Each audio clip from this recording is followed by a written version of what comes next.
Meus amados irmãos, eu quero cumprimentá-los com a paz de nosso Senhor e Salvador Jesus Cristo. Estamos vivendo dias difíceis, dias turbulentos, e uma das coisas que mais nos dá segurança, estabilidade, confiança é a Bíblia Sagrada, é a Palavra de Deus.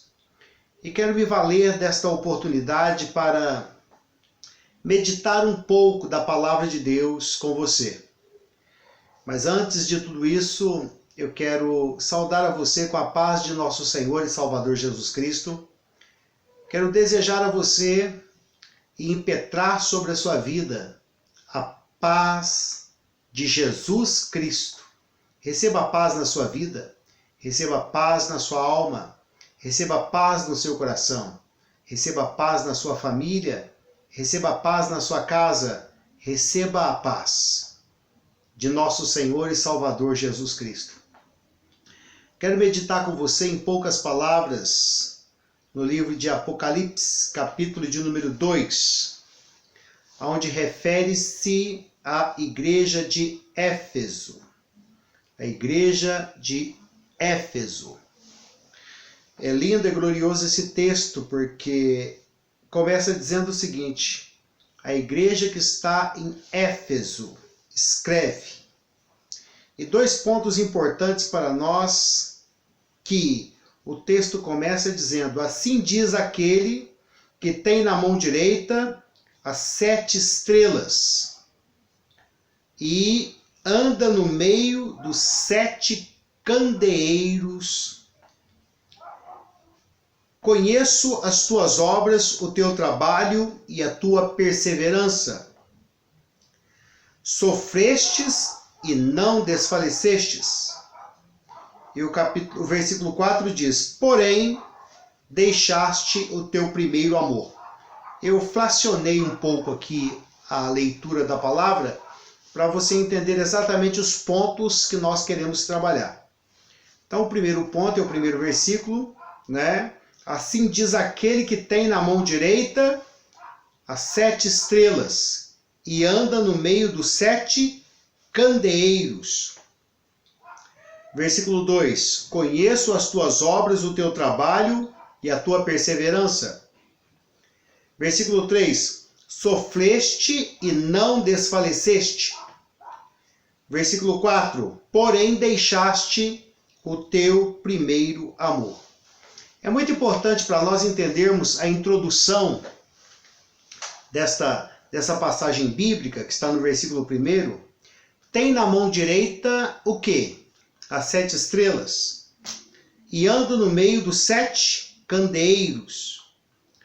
E a explicação dessa passagem bíblica diz que as 7 estrelas são os 7 anjos das igrejas, ou seja, os 7 pastores da igreja. E os candeeiros são as 7 igrejas. Uma coisa que tem que ser considerado nessa introdução: 7 pastores, 7 igrejas. E a palavra anjo aqui, ela pode ser interpretada também como o mensageiro. Aquele que é portador de uma mensagem, portador de um anúncio, de uma palavra. Então, 7 igrejas, 7 pastores. Nós vemos aqui a constituição da igreja, liderança e membros da igreja, a membresia e a liderança. A estes foi mandada essa mensagem. João estava preso na ilha de Patmos, ou seja, banido, isolado. Praticamente ele não estava incontactável, incomunicável de maneira visível ou verbal. Então a forma que ele se utilizou foi a escrita. E é lógico que ele não tinha informações, trazidas por alguém acerca dessas igrejas. Então foi uma revelação realmente de Deus para que ele soubesse exatamente o que acontece ou o que estava acontecendo em cada uma dessas igrejas de forma respectiva.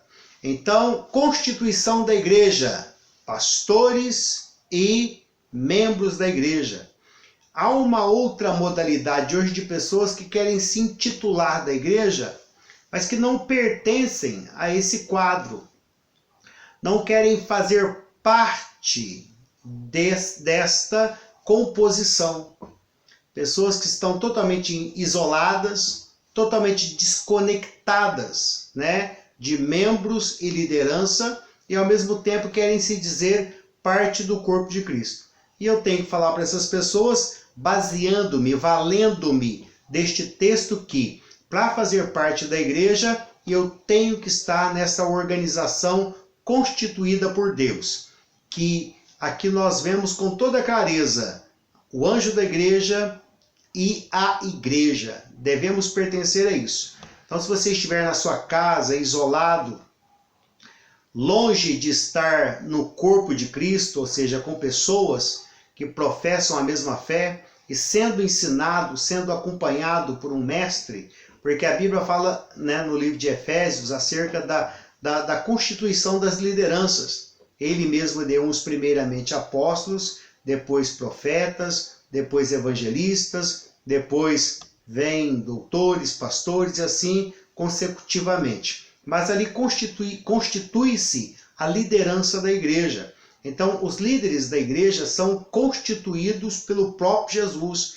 porque a Bíblia diz em Efésios, ele mesmo é que deu uns para apóstolos, profetas, doutores, pastores, evangelistas, doutores, pastores, e assim nessa sequência. Então, o que nós entendemos aqui? Entendemos que o próprio Jesus Cristo é que deu uns para a liderança da igreja, amém? Para o aperfeiçoamento do povo de Deus, é que completa o texto. Então você precisa fazer parte disso, amém? Você não é autossuficiente, ainda que você seja autodidata, mas não é o suficiente para você alcançar, amém? Aquilo que o próprio Jesus Cristo constituiu.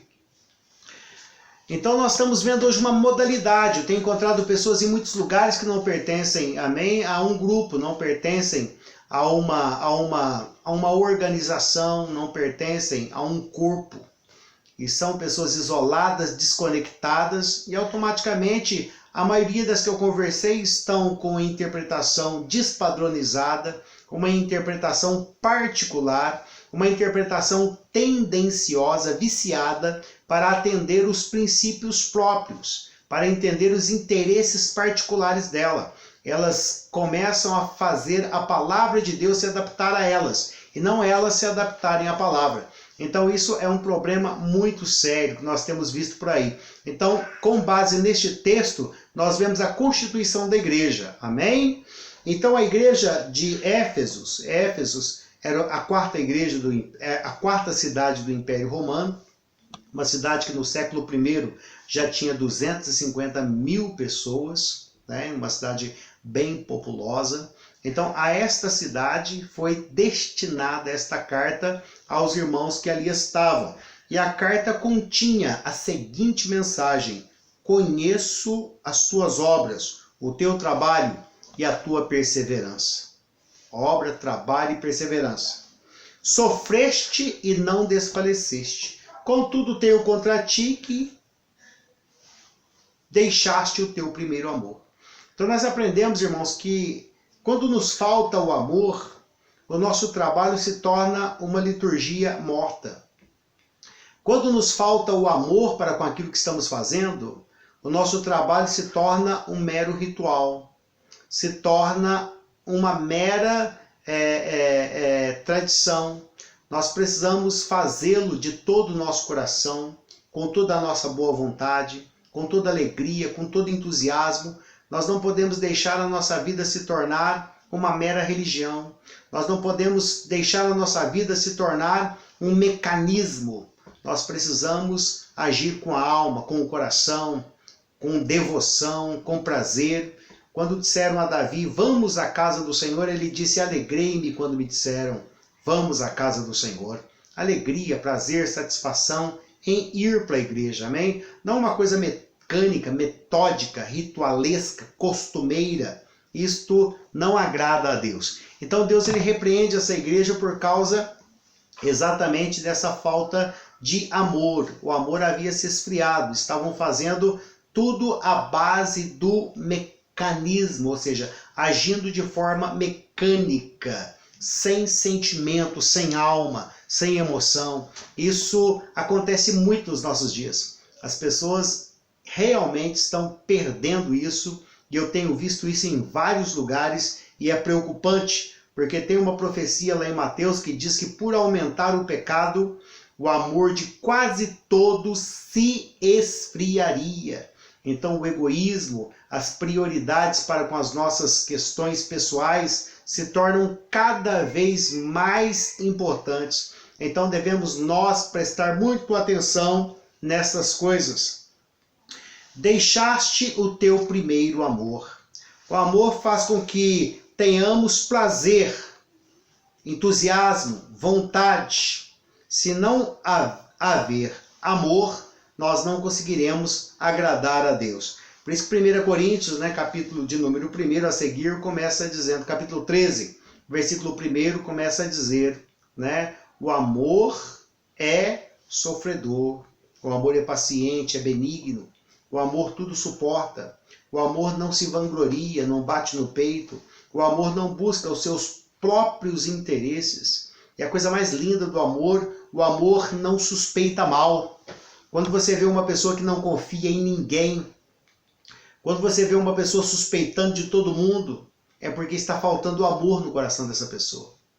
O amor, ele deixa a pessoa simples, ele deixa a pessoa despretendida, ele deixa a pessoa isenta de segundas intenções. A pessoa está sempre desejosa de ajudar, está sempre desejosa de prestar um serviço, ser útil de alguma maneira, porque uma das interpretações da palavra amor, ou do sentimento amor, amor é o ato de se doar, é o ato de se dar, sem visar recompensa. O prazer, a paga, é ser útil, é poder ter feito alguém feliz. Essa é a paga para quem ama, é deixar alguém contente, essa é a recompensa para quem tem amor no coração.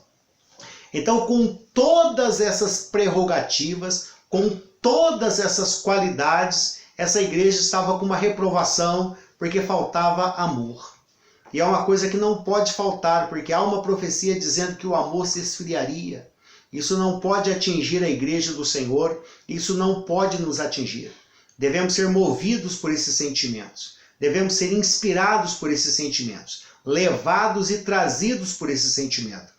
Que tudo que façamos ou deixamos de fazer, façamos pelo amor.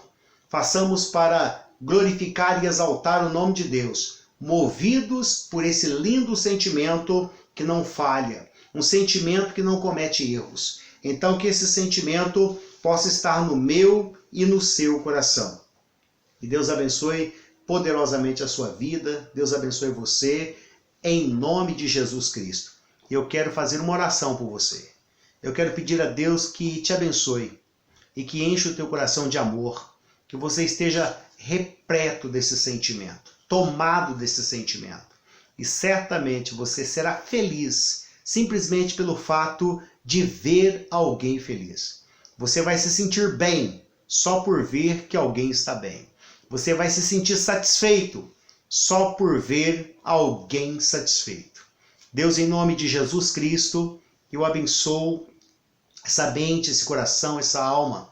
Abençoe essa casa, abençoe essa família. Eu abençoo em nome de Jesus. Eu repreendo toda frieza, repreendo toda amargura de coração, toda opressão, toda depressão, todo estresse, toda sobrecarga, todo peso, todo desassossego, todo desaconchego seja arrancado, tirado dessa vida. Que ela seja apaziguada, tranquilizada, acalmada pelo poder do nome de Jesus Cristo. Deus abençoe você, Deus abençoe a sua família, em nome de Jesus Cristo.